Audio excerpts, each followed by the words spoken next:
مریم نواز صاحبہ کے صاحبزادے جنید صفدر جوہر ٹاؤن کے ایریا سے گزر رہے ہوتے ہیں کہ انہیں ڈولفن پولیس روکتی ہے اور روک کر ان کا چلان کرتی ہے، اس لیے کہ ان کی گاڑی کے جو شیشے تھے وہ ٹنٹڈ تھے، بلیک پیپر لگا ہوا تھا۔ یہ سٹیٹمنٹ مریم نواز صاحبہ سمیت پوری گورنمنٹ اس وقت کمپین کے طور پہ چلا رہی ہے اور ڈولفن پولیس اہلکاران کی تعریفیں کی جا رہی ہیں کہ آپ نے چلان کر کے یہ ثابت کیا ہے کہ چاہے وہ سی ایم کا بیٹا ہی کیوں نہ ہو، قانون سب کے لیے برابر ہے، یکساں ہے۔ مریم نواز صاحبہ، آپ نے قانون کی برابری کرنے پر ڈولفن پولیس اہلکاران کو شاباشی تو دے دی، لیکن یاد رکھیے گا قانون کی برابری نہیں ہوئی۔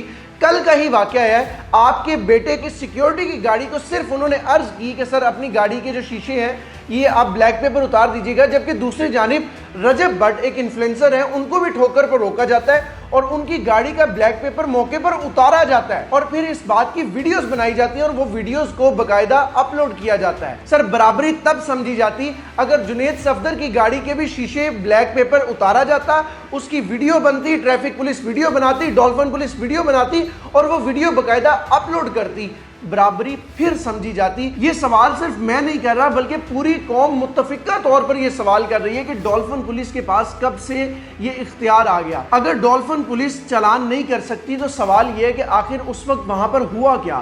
میرے ذرائع کے مطابق ہوتا کچھ اس طرح سے ہے کہ جنید صفدر جوہر ٹاؤن کے ایریا سے گزرتے ہیں تو ان کے پروٹوکول کی ایک گاڑی کچھ پیچھے رہ جاتی ہے جو کہ پروٹوکول کا حصہ نہیں تھی۔ ظاہر ہے اگر پروٹوکول کا حصہ ہوتی تو ڈولفن پولیس کا کوئی بھی ادارہ جرت ہی نہ کرتا کہ اس پروٹوکول کو یا جنید صفدر صاحب جا رہے ہوں اور ڈولفن اہلکار یا کوئی بھی پولیس اہلکار روکے کہ سر آپ رک جائیں، آپ کی گاڑی کے شیشے جو ہیں وہ ٹنٹڈ ہے، یہ سوال ہی پیدا نہیں ہوتا۔ ہوتا کچھ اس طرح سے ہے کہ ایک گاڑی پروٹوکول سے کچھ پیچھے رہ جاتی ہے، اس گاڑی کو ایک نارمل گاڑی سمجھتے ہوئے ڈولفن اہلکار روکتے ہیں اور کہتے ہیں کہ سر آپ کے شیشے بلیک ہیں۔ تو ڈرائیور صاحب بتاتے ہیں کہ سر میں جنید صفدر صاحب کے پروٹوکول میں ہوں، میں انہی کے ساتھ جا رہا ہوں، ابھی وہ یہاں سے گزرے ہیں، میں کچھ پیچھے رہ گیا ہوں۔ تو یہ سننے کے بعد ڈولفن اہلکار کی جانب سے کہا گیا کہ ٹھیک ہے آپ چلے جائیں، لیکن کوشش کریں یہ بلیک جو شیشے ہیں یہ ختم کروا دیے جائیں۔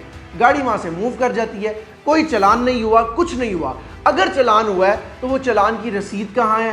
اگر چلان ہوا ہے تو ڈولفن اہلکار نے کس قانون کے تحت چلان کر دیا؟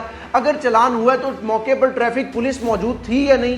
اور اگر ٹریفک پولیس نے ہی چلان کیا ہے تو ٹریفک پولیس اہلکار کو کیوں شاباشی نہیں دی گئی؟ اس واقعے کے سوشل میڈیا پر آتے ہی سوشل میڈیا صارفین نے تنقید کرنا شروع کی اور باقاعدہ یہ تنقید مریم نواز صاحبہ کی اس پوسٹ کے نیچے کمنٹس میں کی جا رہی ہے جو مریم نواز صاحبہ کی جانب سے باقاعدہ آن کیا گیا، جی ڈولفن پولیس اہلکار نے چلان کیے اور پھر ان کو شاباشی دی گئی۔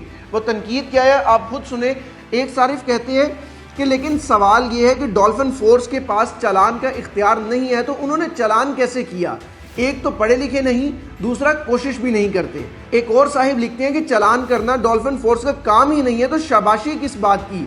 نوٹ: نقل کے لیے بھی عقل کی ضرورت ہے۔ ایک اور صاحب لکھتے ہیں کہ law is equal for every one, what a joke. ایک اور صاحب لکھتے ہیں کہ آپ کے لطیفے نواز شریف صاحب کی نہیں بلکہ عمر شریف صاحب کی یاد دلاتے ہیں۔ آپ کی کیا رائے ہے اس سارے معاملے پر؟ کمنٹ سیکشن میں ضرور بتائیے گا۔ پاکستان زندہ باد۔